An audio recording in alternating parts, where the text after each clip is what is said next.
Okay guys, so today we will teach you how to make a fidget spinner.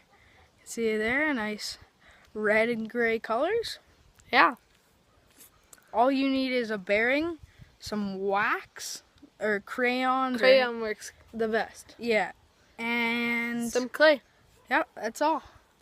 Alright, we'll show you everything else. Thanks.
Okay guys, thanks for watching. Hope you made a good fidget spinner. Hopefully it worked well.